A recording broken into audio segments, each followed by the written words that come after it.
मित्रांनो, स्वागत आहे आपल्या वायबीडी अकॅडमी या युट्यूब चॅनलवरती. या व्हिडिओच्या माध्यमाने आज आपण महाराष्ट्र जिल्हा न्यायालयाअंतर्गत 5,793 जागांसाठी भरती आलेली आहे. तर यामध्ये 3 पदांचा समावेश आहे. यासाठी आपल्याला शैक्षणिक पात्रता काय पाहिजे त्याविषयी सविस्तर माहिती आजच्या या व्हिडिओच्या माध्यमाने आपण जाणून घेणार आहोत. कारण काही विद्यार्थ्यांना शैक्षणिक पात्रता काय पाहिजे आहे ते समजलं नाहीये. त्यासाठी नक्कीच या व्हिडिओला पूर्ण बघा. शैक्षणिक पात्रतेविषयी सविस्तर माहिती आजच्या या व्हिडिओच्या माध्यमाने आपण बघणार आहोत. तर बघा, इथे आपल्याला टोटल जागा दिलेल्या आहेत 5,793 जागा. इथं पदाचे नाव दिलेले आहे लघुलेखक श्रेणी 3चं पद, त्यानंतर कनिष्ठ लिपिक आणि शिपाई हमालाचं पद.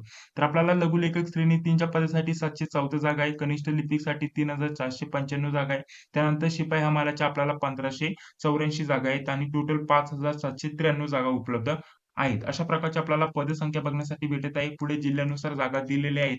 वयाची अट जर म्हटलं तर वयाची अट आपल्याला कालच त्यावरती आपण चर्चा केलेली होती. वयाची अट आपल्याला ठेवण्यात आलेली आहे. कमीत कमी 18 वर्ष पूर्ण असणं गरजेचं आहे आणि जास्तीत जास्त 38 वर्षापर्यंत आपण अर्ज करू शकता. त्यानंतर राखीव जो प्रवर्ग आहे त्यांच्यासाठी 5 वर्षाची सूट वयामध्ये ठेवण्यात आलेली आहे. नोकरीचे ठिकाण संपूर्ण आपल्याला महाराष्ट्रामध्ये जिल्ह्यानुसार बघण्यासाठी भेटणार आहे.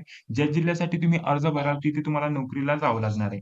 पुढे जर विचार केला तर बघा, आपल्याला फी दिलेली आहे. खुला प्रवर्गासाठी 1,000 रुपये आणि राखीव प्रवर्गासाठी 900 रुपये फीज. ऑनलाईन अर्ज करण्याची शेवटची तारीख असणार आहे 18 डिसेंबर रात्रीचा आपण 6 वाजेपर्यंत आपण अर्ज करू शकता. इथून आपण अधिकृत वेबसाईटला भेट देऊ शकता. नोटिफिकेशन इथं बघू शकता, म्हणजे जाहिरात इथे डाउनलोड करू शकता आणि ऑनलाईन अर्ज भरायला सुरुवात करण्यासाठी इथे क्लिक करून तुम्ही ऑनलाईन अर्ज भरायला सुरुवात करू शकता. ही जी वेबसाईट आहे हिची लिंक व्हिडिओच्या डिस्क्रिप्शन बॉक्समध्ये टाकून देतोय. तिथे सर्व काही तुम्हाला माहिती भेटून जाणार आहे. तर चला, आता सर्वात महत्त्वाचं म्हणजे शैक्षणिक पात्रता काय पाहिजे त्याविषयी आपण सविस्तर चर्चा करूया. तर बघा, शैक्षणिक पात्रता काय पाहिजे यावरती सर्वात जास्त प्रश्न येत आहे मित्रांनो. आणि त्यासोबतच तिसरं नंबरचं जे पद आहे त्यासाठी 7वी उत्तीर्ण ठेवण्यात आलेले आहे. आता काही विद्यार्थ्यांकडे 7वीचा दाखला नाहीये, ठीक आहे, 7वी पासचा दाखला नाहीये, परंतु 8वी पासचा दाखला आहे. तर तुम्ही 8वी पास वरती अर्ज करू शकता. 9वी पासचा दाखला असेल तर 9वी पास वरती अप्लाय करू शकता आणि हे दोन नसतील तरी चालेल. हा एक असणं गरजेचं असणार आहे. आणि काही विद्यार्थ्यांकडे हे नाहीये, परंतु 10वी पासचा दाखला आहे. किती? 10वी पासचा दाखला आहे, परंतु 7वी पासचाही नाहीये. ठीक आहे, 7वी पासचा देखील दाखला नाहीये, फक्त 10वी पासचा त्यांच्याकडे दाखला आहे. तर त्या विद्यार्थ्यांना काय करायचंय त्या सुद्धा गोष्टीवरती आपण सविस्तर चर्चा याच व्हिडिओच्या माध्यमाने आपण करणार आहोत. आता आपल्याला पात्रतेविषयी सविस्तर चर्चा करायची आहे. पहिलं जे पद आहे लघुलेखक श्रेणी 3चं पद आहे आणि दुसरं पद आपल्याला कनिष्ठ लिपिक हे 2 नंबरचं पद बघण्यासाठी भेटलेलं आहे. तर यामध्ये जर विचार केला तर हे जे पहिलं पद आहे त्यासाठी जी शैक्षणिक पात्रता पाहिजे आहे तीच शैक्षणिक पात्रता आपल्याला दुसरं पद आहे कनिष्ठ लिपिक यासाठी पाहिजे आहे. फक्त हा जो पॉइंट आहे मधील, ठीक आहे, हा जो पॉइंट आहे तर हा यामध्ये इन्क्लूड नाहीये. ठीक आहे, म्हणजेच आपल्याला या पहिल्या पदासाठी ही देखील आपल्याला टेस्ट द्यावी लागणार आहे. ही पात्रता असणं गरजेचं असणार आहे. आणि दुसऱ्या पदासाठी फक्त ही पात्रता नसणार आहे. कोणती? ही पात्रता नसणार आहे. बाकी जर विचार केला तर दोन्ही पदांसाठी आपल्याला पात्रता सारखीच असणार आहे. यामध्ये बघा, सर्वात महत्त्वाचं म्हणजे काय, आपल्याकडे पदवी असणं गरजेचं आहे. कोणत्याही मान्यता प्राप्त विद्यापीठातून आपण पदवी घेतलेली असणं गरजेचं असणार आहे. यामध्ये कायद्याची पदवी असलेले उमेदवार त्यांना प्राधान्य दिलं जाईल असं म्हटलेलं आहे. तर हे प्राधान्य एक तर 2 किंवा 5% मध्ये आपल्याला डिवाइड झालेलं असतं. त्यांना 2 किंवा 5% सूट असते. असं एक तर प्राधान्य दिलं जातं. नंतर दुसरं एक प्राधान्य दिलं जातं. ते कशा प्रकारे असतं ते सांगतो. जसं की एससी किंवा एसटी कॅटेगरीचा एक विद्यार्थी आहे, ठीक आहे. आता बाकी जर म्हटलं तर एसटी कॅटेगरीच्या एकूण 10 जागा होत्या. ठीक आहे, तुम्ही एखाद्या जिल्ह्यासाठी अर्ज केला, तिथे 10 जागा भरल्या, 10 जागा होत्या. तर त्यातील 9 जागा भरल्या गेल्या. ज्यांना जास्तीत जास्त मार्क होते त्यांच्या जागा इथं भरल्या गेल्या. 9 जागा भरल्या गेल्या. परंतु एक जागा उरली आणि इथे 2 विद्यार्थ्यांना सारखेच मार्क आहे. जसे की 100 पैकी 95 मार्क इथं दोन्ही विद्यार्थ्यांना बघण्यासाठी भेटलेले आहेत. किती? 95 मार्क. या पण विद्यार्थ्याला 95 मार्क आहे, या पण विद्यार्थ्याला 95 मार्क आहे. ठीक आहे. तर इथे तेव्हा कोणाला प्राधान्य दिलं जाईल? ज्याची लॉची पदवी असेल, ठीक आहे. म्हणजेच कायद्याची पदवी ज्या पण उमेदवाराची असेल त्याला इथं प्राधान्य दिलं जाईल. जेव्हा अशा प्रकारची सिच्युएशन येते आणि एका विद्यार्थ्याचा आहे टी-वाय पूर्ण किंवा एखादी दुसरी पदवी असेल, तर त्याचा तेव्हा विचार केला जात नाहीये. ज्याची लॉची पदवी असेल तेव्हा तिथे सर्वात पहिल्यांदा या विद्यार्थ्याला इथं प्राधान्य दिलं जातं. अशा प्रकारचं इथं प्राधान्य तुम्हाला दिलं जातं आणि अशा प्रकारचं त्या विद्यार्थ्याचा इथं विचार केला जातो. हे तुम्हाला समजून आलं. आणि बाकी काही वेळेस काय केलं जातं की 5 ते 2% त्यांना सूट दिली जाते. अशा प्रकारचं देखील प्राधान्य त्यांना दिलं जातं. बाकी टी-वाय किंवा इतर कोणतीही पदवी असेल तरी ते देखील उमेदवार हे सर्व हे जे पद आहे दोन्ही पद लघुलेखक श्रेणी 3चं पद आणि कनिष्ठ लिपिक आपल्याला हे जे पद आहे या दोन्ही पदांसाठी ज्यांची पण पदवी पूर्ण असेल ते देखील उमेदवार अर्ज करू शकता. परंतु त्या व्यतिरिक्त आपल्याकडे दुसरीही महत्त्वाची शैक्षणिक पात्रता असणं गरजेचं असणार आहे. जसे की त्या जिल्ह्यातील न्यायालयाच्या प्रादेशिक भाषेचे पुरेसे ज्ञान असणं गरजेचं असणार आहे.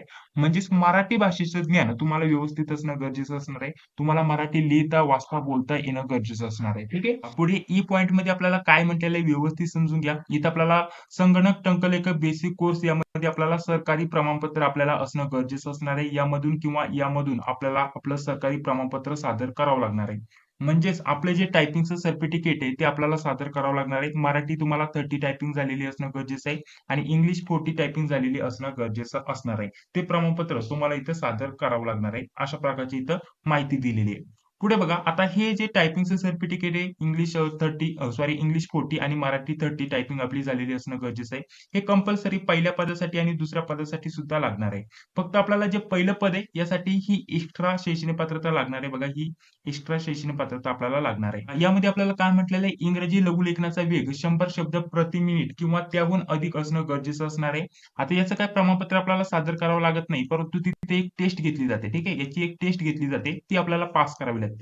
आणि त्यासोबत मराठी लघुलेखनाचा वेग आपल्याला 80 शब्द प्रति मिनिट किंवा त्याहून अधिक असणं गरजेचं असणार आहे. याची देखील आपली टेस्ट घेतली जाते दोन्ही यांची. ठीक आहे. पुढे जर विचार केला तर टंकलेखन म्हणजेच टायपिंग विषयी इथं म्हटलेलं आहे इंग्रजी 40 पाहिजे आणि त्यासोबत मराठी 30 टायपिंग आपली असणं गरजेचं असणार आहे. त्यासोबत आपल्याला खालीलपैकी कोणत्याही संस्थेतून प्राप्त आपल्याला हे आपलं झालेलं पूर्ण असणं गरजेचं आहे. यामध्ये एम-एस ऑफिस झालं, एम-एस वर्ड झालं, त्यासोबत हे झालं. तर हे सर्व आपल्याला टायपिंग मध्ये शिकवलं जातं आणि त्यामध्ये उल्लेख देखील केलेला असतो.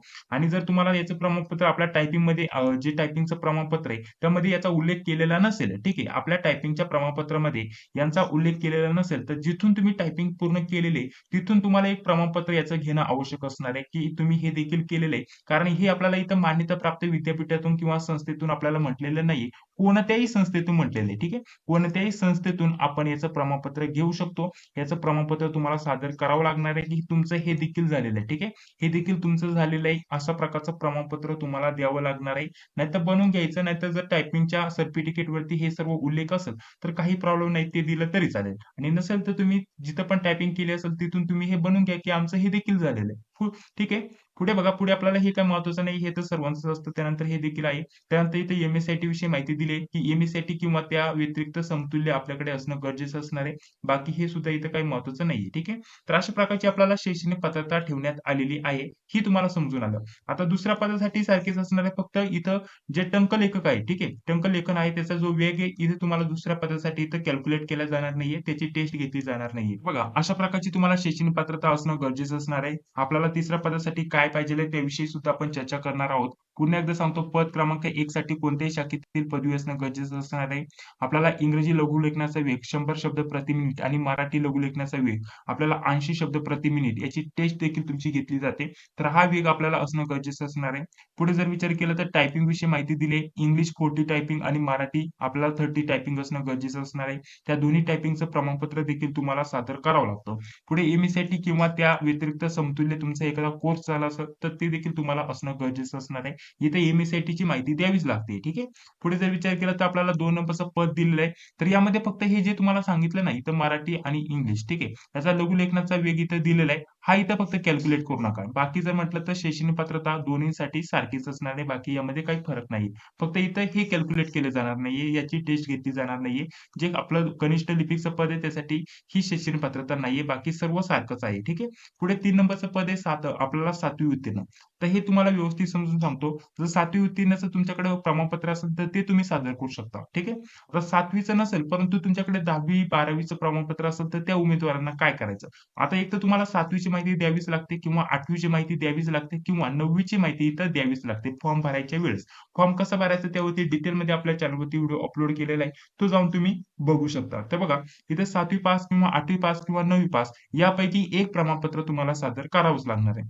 तर काही विद्यार्थ्यांचे असे प्रश्न येतील की आमच्याकडे यापैकी एकही प्रमाणपत्र नाही. तर आमच्याकडे फक्त 10वीचं प्रमाणपत्र आहे. 10वी किंवा 12वीचं प्रमाणपत्र आहे. ठीक आहे. तर त्या उमेदवारांनी काय करायचं हे देखील तुम्हाला सांगतो. तर एक तर तुमच्याकडे यापैकी एक असणं गरजेचं असणार आहे. ठीक आहे. तर यापैकी एक असेल तर तुम्ही डायरेक्टली तिथे सिलेक्ट करू शकता आणि त्या प्रमाणपत्राविषयी माहिती देऊ शकता. परंतु ठीक आहे. परंतु तुमच्याकडे हे पण नाहीये, हे पण नाहीये, हे पण नाहीये. तर तुम्हाला तेव्हा काय करायचं? तर तुम्हाला इथे हे नो करायचं, हे पण नो करायचं. फक्त 7वी उत्तीर्ण आहे असं करायचं आणि तुम्हाला 100 पैकी 50 गुण मिळाले अशा प्रकारचं टाकायचं म्हणजे 100% पैकी 50% तुम्हाला मिळाले असा त्याचा अर्थ होतो. हे तुम्हाला काल्पनिक गुण टाकायला सांगितलेले आहेत. तसं आपण इथे सर्व स्पष्टीकरण व्हिडिओ जो बनवलेला आहे फॉर्म भरायचा व्हिडिओ त्यामध्ये स्पष्टीकरण तुम्हाला व्यवस्थितरित्या दिलेलं आहे. ठीक आहे. तेव्हा तुम्हाला हे दोन्ही प्रमाणपत्र लागणार नाहीये. ठीक आहे.